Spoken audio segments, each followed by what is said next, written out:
જય સ્વામિનારાયણ બાળ મિત્રો.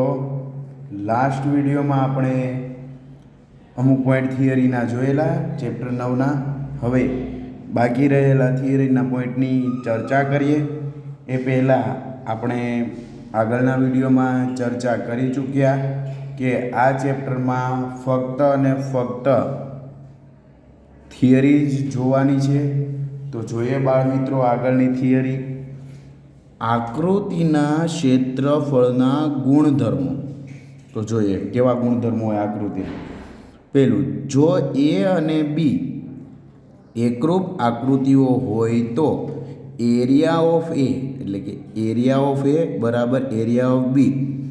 શું કહેવા માગે બાળ મિત્રો કે એરિયા એટલે કે ક્ષેત્રફળ. તો એ અને બીનું ક્ષેત્રફળ કેવું થાય? સરખું, એકરૂપ આકૃતિ. માનો કે અહીંયા આપણે બે વર્તુળ આવા દોરીએ નાના એવા, તો આ બંને વર્તુળ સરખા છે એવું માનીએ. કેવા છે? એકરૂપ છે. તો બંનેનું ક્ષેત્રફળ કેવું થાય? સમાન થાય છે. બીજો પોઈન્ટ જોઈએ. જો આકૃતિ ટી દ્વારા બનતો સમતલીય પ્રદેશ બે આકૃતિઓ પી અને ક્યુ દ્વારા બનતા એકબીજાને આચ્છાદિત ન કરે, આચ્છાદિત ન કરે. ધ્યાન આપો. માનો કે અહીંયા બાળ મિત્રો કોઈ આપણે આકૃતિ આ દોરીએ છીએ, આખી આકૃતિને આપણે ટી નામ આપીએ છીએ, એના બે ભાગ કરીએ છીએ. તો આ ભાગ આપણે પી કહીએ, આ ભાગ ક્યુ કહીએ. આ એકબીજા ઉપર આચ્છાદિત થતા નથી. આચ્છાદિત એટલે એકબીજા ઉપર આવતા નથી. બંને કેવા છે? અલગ અલગ. પી આકૃતિ અલગ દેખાય, ક્યુ પણ અલગ દેખાય. એટલે આચ્છાદિત ન હોય, ન કરે. હવે આ રીતે કોઈ આકૃતિ માનો કે હોય બાળ મિત્રો, આખી આકૃતિ છે. હવે પહેલી આકૃતિ એટલી હોય અને બીજી આકૃતિ આ આકૃતિની અંદર સમાવેશ થતો હોય તો એ આચ્છાદિત કરે છે. એટલે કે એકબીજા ઉપર, માનો કે અહીંયા બંને હાથ દેખાય તો આ અલગ અલગ છે, પણ આમ એકબીજા ઉપર રાખીએ તો આ શું કરે છે? આચ્છાદિત કરે છે. એટલે કે નીચેના હાથને ઉપરનો હાથ ઢાંકી દે છે. એવું નહીં, આપણે શું લેવાનું છે? બાજુ બાજુમાં, એટલે કે અલગ હોય, એકબીજા ઉપર ન હોય એવું. આચ્છાદિત ન કરે તેવા સમતલીય પ્રદેશો ભેગા થઈને બને તો એરિયા ઓફ ટી એટલે કે આખું ટીનું ક્ષેત્રફળ બરાબર પીનું ક્ષેત્રફળ વત્તા ક્યુનું ક્ષેત્રફળ. એ તમે જોઈ શકો કે આખા ટીનું ક્ષેત્રફળને બે ભાગમાં વહેંચી દીધું. ત્યાર પછી ચર્ચા કરીએ બાળ મિત્રો. એક જ પાયા પર અને સમાંતર રેખાઓ વચ્ચેની આકૃતિઓ.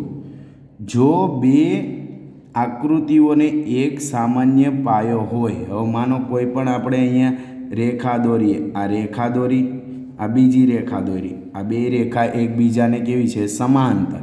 એની વચ્ચે આપણે કોઈ બે આકૃતિ દોરીએ. માનો કે આ પહેલો ચતુષ્કોણ દોર્યો, આ પહેલો ચતુષ્કોણ દોર્યો. ત્યાર પછી એ જ રીતે અહીંથી હું બીજો ચતુષ્કોણ દોરું છું. તો આ બંને ચતુષ્કોણમાં નીચેની બાજુ બંનેમાં આવે છે, તો એને શું કહેવાય? પાયો.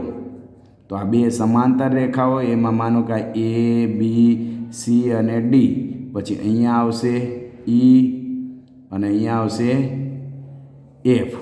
તો સી ડી બંનેમાં આવે છે, જે તમે જોઈ શકો છો. તો અહીંયા શું કહે છે? જો બે આકૃતિઓ એક સામાન્ય પાયા પર હોય અને શિરોબિંદુ દરેક આકૃતિના સામાન્ય પાયાની એક બાજુએ પાયાને સમાંતર રેખા પર હોય. સમાંતર રેખા ઉપર જ છે શિરોબિંદુ આકૃતિઓના. શિરોબિંદુ એટલે જે આ નામ લેખા તે.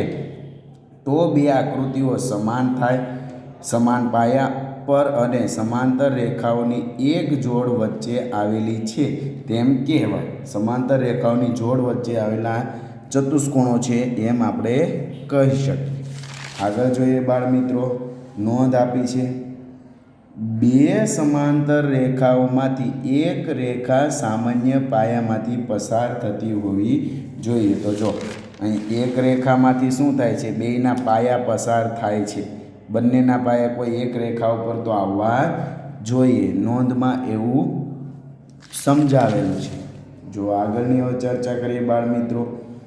એક જ પાયા પર અને સમાંતર રેખાઓની જોડ વચ્ચેના સમાંતર બાજુ ચતુષ્કોણ. જે આગળ આપણે દોર્યું, ચર્ચા કરી એવી જ કે બે સમાંતર રેખા લઈ લીધી. આ બાળ મિત્રો બે સમાંતર રેખા. આ પહેલો ચતુષ્કોણની ચર્ચા કરીએ. એ બી, સી અને ડી. બીજો ચતુષ્કોણ દોરીએ બાળ મિત્રો. સમાંતર બાજુ આ ચતુષ્કોણ થશે સી, ડી, ઈ અને એફ. તો અહીંયા તમે જોઈ શકો બે સમાંતર રેખાઓની વચ્ચે બે ચતુષ્કોણ છે, એમાં પાયો એક જ છે, જે આપણે આગળ આકૃતિ દોરી એ જ પ્રકારે. તો શું કહેવા માગે જો બાળ, એક જ પાયા પર આવેલા અને બે સમાંતર રેખાઓની એક જોડ. બે સમાંતર રેખાઓની કેટલી જોડ? એક જોડ છે, નીચે અહીંયા બતાવેલી છે. વચ્ચે આવેલા સમાંતર બાજુ ચતુષ્કોણના ક્ષેત્રફળ કેવા થાય? સમાન હોય છે. એટલે અહીંયા તમે બાળ મિત્રો આવું આપેલું હોય તો એરિયા ઓફ ABCD બરાબર એરિયા ઓફ CDEF લખી શકાય. આ રીતે હોય ત્યારે બે સમાંતર રેખા હોય, એમાં પાયો એક રેખા ઉપર આવતો હોય બંને ચતુષ્કોણનું, તો એ બંને ચતુષ્કોણનું ક્ષેત્રફળ કેવું થાય? સમાન થાય. ત્યાર પછી ચર્ચા કરીએ બાળ મિત્રો. સમાંતર બાજુ ચતુષ્કોણનું ક્ષેત્રફળ તેના પાયા અને પાયાને અનુરૂપ વેધના ગુણાકાર જેટલું હોય. આપણે શીખી ગયા સમાંતર બાજુ ચતુષ્કોણનું ક્ષેત્રફળનું સૂત્ર જાણીએ કે પાયો ગુણ્યા પાયા પરનો વેધ. ત્યાર પછી આગળ જોઈએ બાળ મિત્રો, એક જ પાયા પર અને પાયાની એક જ બાજુએ આવેલા અને સમાન ક્ષેત્રફળવાળા સમાંતર બાજુ ચતુષ્કોણો એ સમાંતર રેખાઓની જોડની રેખાઓ વચ્ચે આવેલા હોય છે, જે પૈકી એક પાયાને સમાવતી રેખા છે. જો આ પાયો છે એને સમાવતી આ શું છે? રેખા. જે આ સમજાયું આકૃતિમાં અહીંયા દર્શાવેલું છે. એક જ પાયો હોય, આ એક પાયો છે, એ નીચે તમે જોઈ શકો બંને ચતુષ્કોણનો એક જ પાયો છે, એની સમાંતર રેખાઓની એક રેખા ઉપર આવેલા છે. જો ત્રિકોણ અને સમાંતર બાજુ ચતુષ્કોણ એક જ પાયા પર અને બે સમાંતર રેખાઓ. હવે બાળ મિત્રો આપણે ત્રિકોણ લઈએ. માનો કે આ રીતે બે સમાંતર રેખાઓ છે. અહીંયા શું દોર્યું આપણે? માનો કે ચતુષ્કોણ દોર્યું એ, બી, સી અને ડી. માનો કે અહીંયા લઈએ ઈ, અથવા તો ઈ આ રીતે બહાર લઈએ કે CDE. આ રીતે કોઈ પણ જગ્યાએ ઈ લઈએ તો એ ત્રિકોણ જે બને છે એનું ક્ષેત્રફળ જે આ ચતુષ્કોણના ક્ષેત્રફળ કરતાં કેવું હોય છે? અડધું હોય છે. આ કન્ડિશન પાલન થવું જોઈએ. કઈ કન્ડિશન બાળ મિત્રો? કે બે સમાંતર રેખાઓ હોવી જોઈએ, બે સમાંતર રેખાઓ હોવી જોઈએ, અને ત્યાર પછી એમાં એક ચતુષ્કોણ છે અને એક ત્રિકોણ જોયો. ABCD ચતુષ્કોણ છે, સમાંતર બાજુ CD ત્રિકોણ છે, એ બંનેનો પાયો સમાન છે, બંનેમાં CD બાજુ આવે છે ને એ સમાંતર રેખા ઉપર છે. તો આપણે કહી શકીએ કે સમાંતર બાજુ ચતુષ્કોણનું ક્ષેત્રફળ કરતાં અડધું હોય. કોનું? તો કે ત્રિકોણનું ક્ષેત્રફળ. આ થયું બાળ મિત્રો ત્રિકોણ અને સમાંતર બાજુ ચતુષ્કોણ વિશેની ચર્ચા. અહીંયા બે આપણે સમાંતર બાજુ ચતુષ્કોણ લીધા હતા. હવે આગળ જોઈએ બાળ મિત્રો.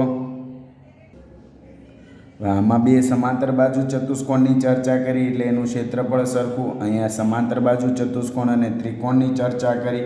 હવે બાળ મિત્રો આપણે જોઈએ તો કે બંને ત્રિકોણના ક્ષેત્રફળની ચર્ચા. તો જો આગળ બાળ મિત્રો આપણે એની ચર્ચા કરીએ તો જો અહીંયા એક જ પાયા પર આવેલા અને સમાંતર રેખાઓની જોડની રેખાઓ વચ્ચે આવેલા ત્રિકોણ. તો અહીંયા આપણે આકૃતિ દ્વારા પહેલાં સમજી લઈએ. માનો કે આ સમાંતર રેખાઓ છે બે.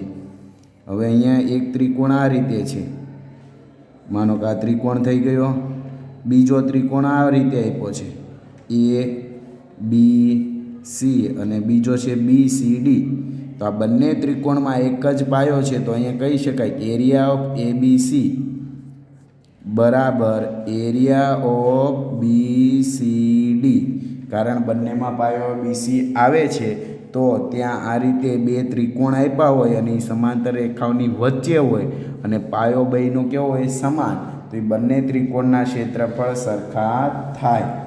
જોઈએ એક જ પાયા પર આવેલા અને બે સમાંતર રેખાઓની જોડની રેખાઓ વચ્ચે આવેલા બે ત્રિકોણના ક્ષેત્રફળ કેવા થાય? સમાન. ત્યાર પછી ત્રિકોણનું ક્ષેત્રફળ તેનો પાયો અને તે પાયાને અનુરૂપ વેધનો ગુણાકારથી અડધું હોય છે. આપણે ત્રિકોણનું ક્ષેત્રફળ જાણીએ છીએ કે વનાપ ગુણ્યા પાયો ગુણ્યા પાયા પરનો વેધ.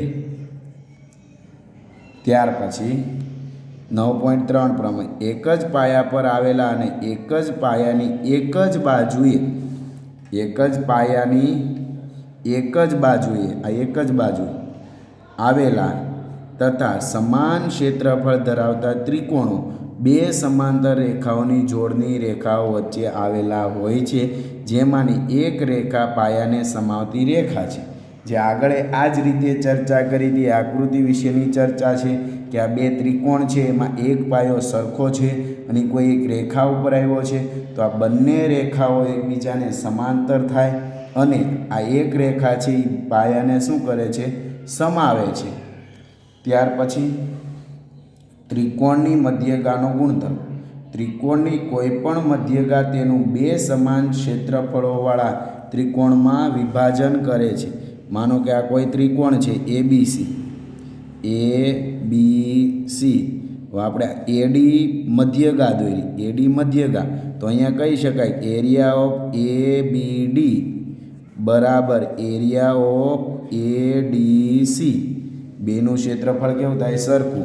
આ એડી શું છે? એડી મધ્યગા. ત્યારે બંને ટુકડાનું ક્ષેત્રફળ કેવું થાય બાળમિત્રો? સરખું. તો આ થયું બાળમિત્રો ચેપ્ટર 9ની થિયરી. પ્રકરણ 9માં ફક્ત ને ફક્ત બાળમિત્રો આપણે થિયરીની ચર્ચા કરવાની છે અને આની પહેલાંના વિડીયોમાં પણ આપણે થિયરી જ જોઈ હતી. જો આ થિયરીમાં સમજ ન પડી હોય તો ચોક્કસ અને ચોક્કસ બાળમિત્રો મારો સંપર્ક કરજો. પ્રેક્ટિસ વર્કમાં આપેલ ખાલી જગ્યા ખરા ખોટા વિકલ્પો સોલ્વ કરજો, તો આ ચેપ્ટરમાં ખ્યાલ આવશે. બાકી આ ચેપ્ટરના એક પણ દાખલા કરવાના નથી. તો અહીંયા સુધી બાળમિત્રો આ ચેપ્ટર પૂર્ણ થાય છે. અસ્તુ. જય સ્વામિનારાયણ.